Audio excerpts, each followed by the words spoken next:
The only way to get ahead in Pokemon today is if you find a pile of first edition base set Charizards in your grandma's attic. Is what you would say if you are painfully incorrect. Today we're going to talk about that topic. Before I dive into it, be sure to like the video, subscribe to the channel. We are 2 subs away from 700, which is insane because like 2 weeks ago we just hit 500. So this channel is growing at an impressive rate, and it's all thanks to you guys. I appreciate it.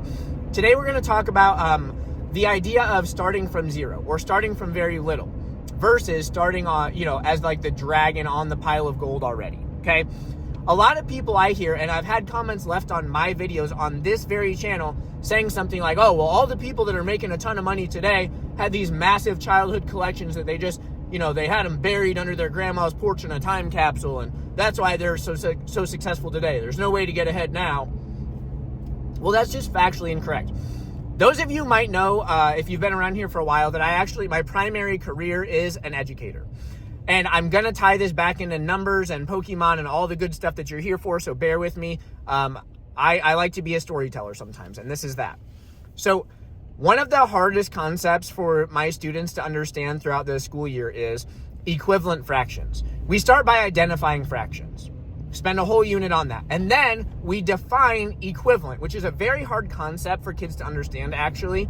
But if you just break it down, it's like equal means the same as. Equivalent is it's the state of being the same, the state of being equal to, okay? So how I break it down for my students, and again, I promise I'm going to get back into finance and Pokemon. This is all connected. I break it down to my students by stacking 2 fraction bars on top of each other. I split 1 into thirds, 1 into sixths. I shade in 1/3. We break down the fact that, okay, we know the fraction bars are the same size because they both start here and they both end here and they're connected. So then I ask them the question, how can I make them look equivalent? Well, it doesn't take that much effort for them to get to the conclusion that they shade in 2 squares in the 6th fraction bar. And then we know they're equivalent because they look the same.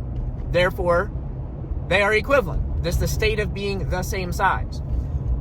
That's awesome. That's like grounded in concrete. They can see it. They experience it firsthand. It's there. It's real. Then I throw the actual fractions up. It's like, okay, here is 1 out of 3. Here is 2 out of 6. And then I'm like, okay, are they equivalent? And it's just panic. It's haywire. It's chaos. Because everything that was just made concrete is now abstract again. Because these numbers are just symbols. And again, we're going to get back into the Pokemon and finance and stuff. This is a big connection, I promise. Okay? Well, what I have to do is I have to stop my students in their tracks. And I tell them, hey, 30 seconds ago, you told me with great conviction that these 2 things were equivalent. What changed? Just the numbers?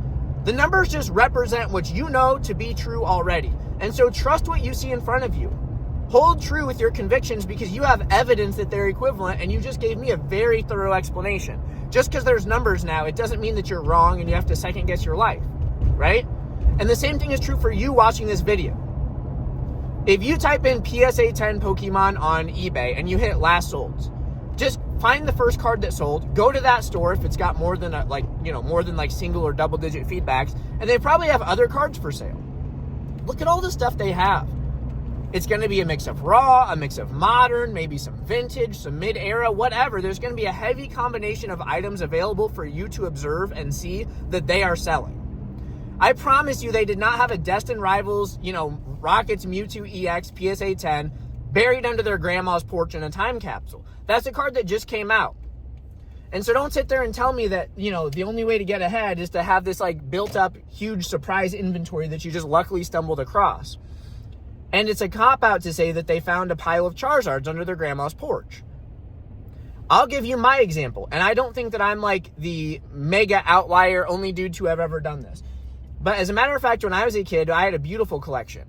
But my grandma gave it all away when I was 12 years old. Because my little brother and I destroyed the toy room in her house, and we didn't take her seriously when she said she was going to give our stuff away if we didn't get it cleaned up. We took it for granted, we took the risk, and we took the L. She gave all of our cards away. The only holo I have left from my childhood to this day is a Jungle Unlimited Pidgeot. It's still in my binder right now. I never sold it. I did not start with a pile of wealth. As a matter of fact, working as a public educator, I took my savings for the month. My wife and I had to have this huge conversation about it because it was our entire month's worth of extra savings at that time. You know, she was still in college finishing up. I was our main income. And I put that $400 into Pokemon, and I've grown it to what you see today. I finished 2025 doing a little over $100,000 in revenue. Again, that's not super impressive. There's plenty of people who've done more. I know people personally who started with no childhood collection that are running 8-figure businesses right now.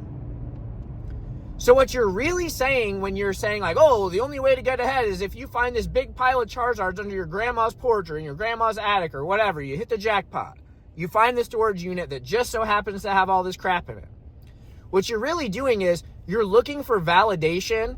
You're looking for someone's approval on why you can't be successful. You're seeking your own validation for why you are disqualified from doing the work, why you are disqualified or excluded from being able to realize the same results. The fact of the matter is, it just takes a little bit of market research, an actionable plan, and then massive action. That's how you do this. You do not have to start with like a 5-figure, seed money. You don't have to have like a massive bankroll to get into this. What I will offer to you though is, it is way easier to make money with money. So the more of it you start with, and assuming you're not like buying a bunch of dumb crap, see yesterday's video to avoid that situation. As long as you're not buying a bunch of dumb crap blowing your money, you have a greater chance of producing more of it with the more you start with. So if you start with $5,000 versus $400, it's gonna be easier for you to grow a big number faster, with or without grandma's Charizards. So I'm gonna challenge you to trust what you see. You see people selling Pokemon cards for a profit. You see people growing businesses right now today on eBay. And you can do the same thing if you put in the same amount of work. The only variable here is going to be, number one, the amount of working capital you start with. Again, bigger is better usually. But from there, it's like it becomes a competition against yourself in regards to consistency and discipline. Consistency in terms of you're sourcing all the time. You're always buying when you have the money. And then in terms of like everything else, it's just a matter of like continuing to do the stuff. You're not taking a month off just because you hit a lick last week. It's like you continue doing that. You chase the gains more and more. You don't stop. That's how you become successful. You do not become successful by giving yourself an excuse or an out. You just have to do the stuff.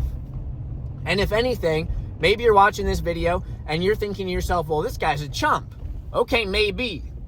So go out there and make more money than me. I would love to see you do that. Please leave a comment if you're able to. I would be happy for you, I promise. Because I firmly believe that literally anybody can do what I'm doing. Literally anybody can do what I talk about on this channel. And again, there are some restrictions and there's some variables to consider for sure, but that's everything in life. And is it just gonna show up in your bank account magically? You know, you just like make some crappy listing for some crappy item and suddenly you're a millionaire? No, of course that's not how it works.